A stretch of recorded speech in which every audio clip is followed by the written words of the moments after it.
अगर 6 तारीख तक हमारी डिमांड को विचार नहीं किया गया, उसके ऊपर मंथन नहीं किया गया एसआईटी ने, जातिवाद के नाम पे बांग्लादेशी इस तरह का एक नैरेटिव जो सेट कर रहे हैं, उससे कहीं ना कहीं हटा लेना, जान लेना। Minority defence committee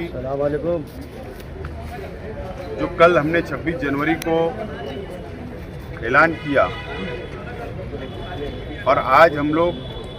Malegaon municipal commissioner, Malegaon शहर के एडिशनल एसपी साहब भारती साहब और एडिशनल कलेक्टर साहब से आज माइनॉरिटी डिफेंस कमेटी के जिम्मेदारान ने आज हमने मुलाकात की और मेमोरेंडम दिया। जो मालेगांव शहर के लिए एसआईटी महाराष्ट्र हुकूमत ने, होम डिपार्टमेंट ने बनाई और उसकी इंक्वायरी शुरू हो चुकी है। रोहिंग्या मुसलमान, बांग्लादेशी मुसलमानों का यहाँ पर जन्म दाखला बनाया गया है इल्लीगल तौर पर, इस तरीके का इल्ज़ाम लगाकर एसआईटी बनी और एसआईटी किरीट सुमैया इनकी डिमांड के ऊपर बनी, जो बीजेपी के लीडर हैं, और एक मर्तबा नहीं कई मर्तबा मालेगांव शहर आए, तहसील ऑफिस में आए, कॉरपोरेशन में आए और मालेगांव शहर को बदनाम करने का काम किरीट सुमैया कर रहे और 4000, 5000 अलग अलग रोजाना अलग अलग आंकड़ा वो सामने ला रहे हैं। सरकार ने ठीक है एसआईटी बना दी, हमारा एसआईटी को विरोध नहीं है, एसआईटी सरकार का हक है, अधिकार है, सरकार बना सकती है और सरकार ने बनाई। किरीट सुमैया की डिमांड पे बनाई, ठीक है, अब किरीट सुमैया का काम यह खत्म हो गया, हमारा ऐसा मानना है। किरीट सुमैया को जो कंप्लेन देना था कंप्लेन दे दी, अब इंक्वायरी एसआईटी करेगी, अब उसके अंदर जो भी बात होगी वो सरकार को अपना अहवाल देगी। लेकिन किरीट सुमैया, हमारा ऐसा आरोप है, इल्ज़ाम है कि तहसीलदार ऑफिस में आकर और कॉरपोरेशन में आकर दबाव बनाकर जन्म मृत्यु विभाग में और तहसीलदार ऑफिस के अंदर जो एफिडेविट हुआ, जो आदेश लिख ले, जो जन्म दाखले बनाए गए, उसके अंदर वो लिस्ट मांगते हैं, ये लिस्ट मुझे दो, वो लिस्ट मुझे दो, ठीक है, उनका अधिकार है, लेकिन दबाव बनाना ये हमको ठीक नहीं लगता। तो एसआईटी ने, सरकार ने उनको रोकना चाहिए, उनका काम अब खत्म हो गया, उनकी कंप्लेन थी, एसआईटी बन गई, अब एसआईटी उनका काम करेगी, ये हमने पहला डिमांड किया है।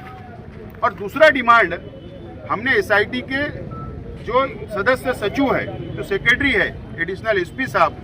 कमिश्नर साहब और एडिशनल कलेक्टर साहब को जो हमने दूसरा डिमांड जो दिया है कि एसआईटी इंक्वायरी करे, हमें कोई एतराज़ नहीं, लेकिन जो स्क्वाड बनाकर पुलिस डिपार्टमेंट, कॉरपोरेशन, प्रांत ऑफिस के, तहसील ऑफिस के लोग जाकर जिन लोगों पर शक है या जिन लोगों की कंप्लेंट की गई है, जिन लोगों के दाखले बने हैं, वो उनके घर तक पहुंच रहे, तो वहां पर उनकी घर की औरतें घबरा जा रही है, बच्चे घबरा जा रहे हैं, मोहल्ले के लोग घबरा जा रहे हैं, शहर के अंदर एक घबराहट है, लोग परेशान हैं। तो ठीक है, अगर एसआईटी को इंक्वायरी करना है तो एक दिन पहले उन घर वालों को नोटिस दे या उनको जाकर बुलाए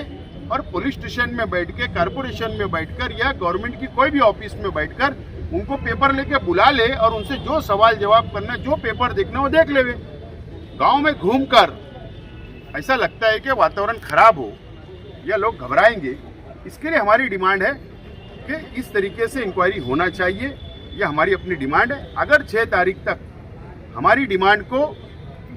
विचार नहीं किया गया, उसके ऊपर मंथन नहीं किया गया एसआईटी ने,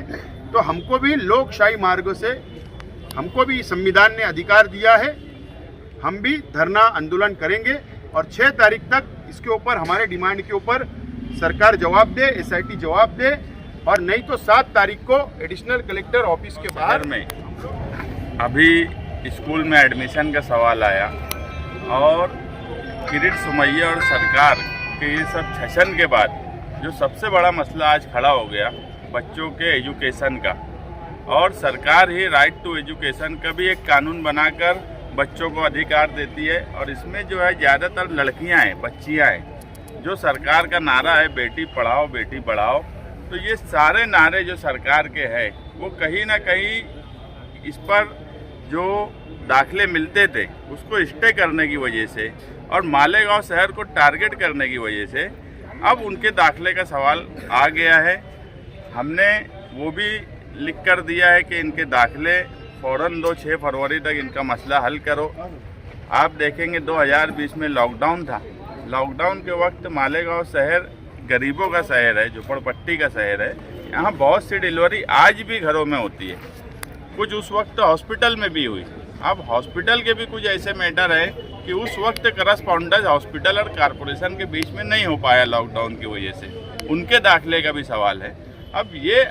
एक जेन्युइन वजह है ये सब चीज़ों की। अब इनको भी वो किरीट सुमैया और कुछ लोग जो है वो जातिवाद के नाम पे बांग्लादेशी इस तरह का एक नैरेटिव जो सेट कर रहे हैं, उससे कहीं ना कहीं बच्चों की तालीम का नुकसान हो रहा है। तो हम मालेगांव शहर में और भी लोग ऐसे हैं, आज हमने कुछ लोगों का दिया है, जिन लोगों का भी ये मसला है,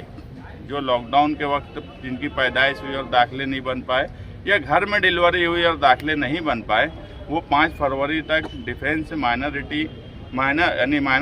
डिफेंस कमेटी के जिम्मेदारान से रब्ता करें, उनसे मिले।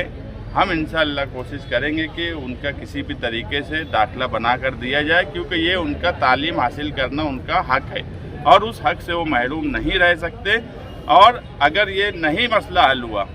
तो 7 फरवरी को मालेगांव शहर कियान के साथ एक बहुत बड़ा आंदोलन हम करेंगे, ताकि हमारे शहर की बदनामी का भी हम जवाब दे सके और जिनका हक है उनको हम उनका हक दिलवा सकें। अभी 4 प्रभाग आते हैं, क्योंकि इंक्वायरी सिर्फ मालेगांव मध्य में है या बाह्य में भी हो रही है? मुझको ऐसा लगता है कि SIT बनी है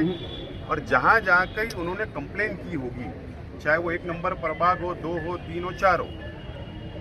वो डाटा भी हमारे पास नहीं है प्रभाग वाइज। लेकिन जहाँ की भी कंप्लेन होगी तो ये वहाँ की इंक्वायरी करने वाले हैं। सिर्फ हमारा यही बोलना है कि घर तक ना जाए, आप उनको ऑफिस में या पुलिस स्टेशन बुला के इंक्वायरी करें।